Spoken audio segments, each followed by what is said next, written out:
Hello everyone. So today we're going to discuss the group assignment. It's basically an automatic umbrella, and the idea came from the weather in Malaysia in general because it's always heavily raining.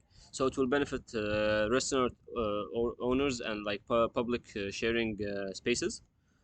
So we have four inputs. First input is checking if there's rain or not.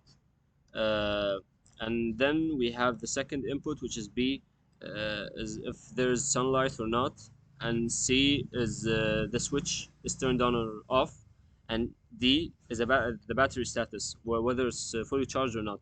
The switch, which is C, is basically put there because if, for example, the user want to use the umbrella if there's no rain, so we have a switch also we can use to open it anytime we want, and also we have a solar panel that charges the battery if the battery is not fully charged.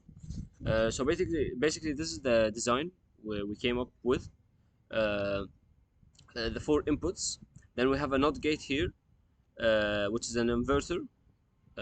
Then we have the AND gate. So, for example, for first AND, uh, there's input B, which is checking for sunlight or not, and input D is the battery status. So if there's sunlight and the battery status is not fully charged, so it will charge, which is output F, charging. And for output G is opening or closing the umbrella. So the same. If there is, for example, if there is rain and the battery status is full and also the switch is turned on, so it's not gonna charge, but it will open the umbrella. That's for output G, and so on for the rest of the inputs and outputs. Then we have here the waveform.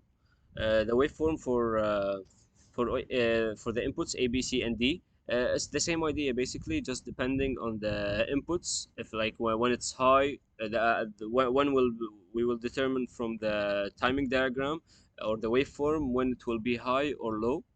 I mean the output. So it's the same. It's the same. We can get it from the truth table. So for example, we have A and B, or we have, for example, B and D, which is sunlight and charging, the battery status. Sorry. So if both are high, the output will be high for F, and so on for the rest of the examples. Also, we have like the NAND design. So it's basically the same as the one previously explained, but just the difference is that the NAND gate is more efficient and more power saving and also costs less. So it's better to design with the NAND gate, and it has exactly the same timing diagram or the waveform.